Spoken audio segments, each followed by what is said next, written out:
সবাইকে।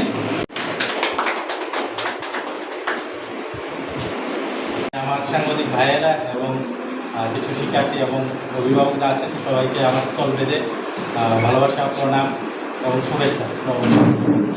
তো আজকে আমি এখানে যে আসলাম প্রেস ক্লাব, আজকে মূলত আপনি কয় প্রেস ক্লাবে কি উদ্যোগ নিয়েছেন? নমস্কার, আমি অজন্ত রায়।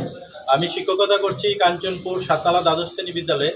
তো আজকে এখানে আজকে যে অনুষ্ঠান, এখানে কোনো দান বা সহায়তা নয়, এটি আমার ব্যক্তিগত দায়বদ্ধতা, একটি সম্প্রসারণ মাত্র। আমার সঙ্গে যিনি শিক্ষক দেবাশিস দাস, আজকে বিভিন্ন কারণবশত উনি আসতে পারেননি। উনি এবং আমি এইসব অনুষ্ঠান বরাবরই করে থাকি। আর্থিক সীমাবদ্ধতার কারণে কোনো শিক্ষার্থী শিক্ষার আলো থেকে পিছিয়ে থাকবে, এটা উচিত নয়। সেই ভাবনা থেকে আজকের এই ছোট্ট পদক্ষেপ।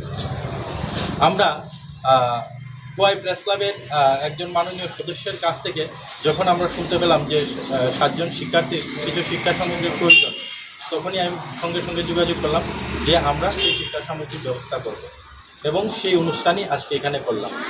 আগামী 1 বছর ওনাদের শিক্ষা সামগ্রীর ব্যবস্থার যে চিন্তাধারা আমরা নিয়েছি, যেন ওরা পড়াশোনার জন্য থেমে না থাকে, ওরা ওদের নিজেদের স্বপ্ন গড়ে তুলুক, এটাই আমরা চাই। আজকের অনুষ্ঠানে উত্তরের আরেকজন শিক্ষিকা জয়স্মিতা চক্রবর্তী, উনিও সাহায্যের হাত বাড়িয়ে দিয়েছেন।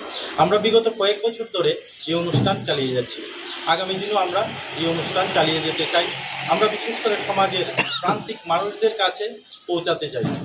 আপনাদের সহযোগিতা এবং পাশে থাকা যে কামনা আমরা সবসময় আপনাদের কাছ থেকে আশা করি।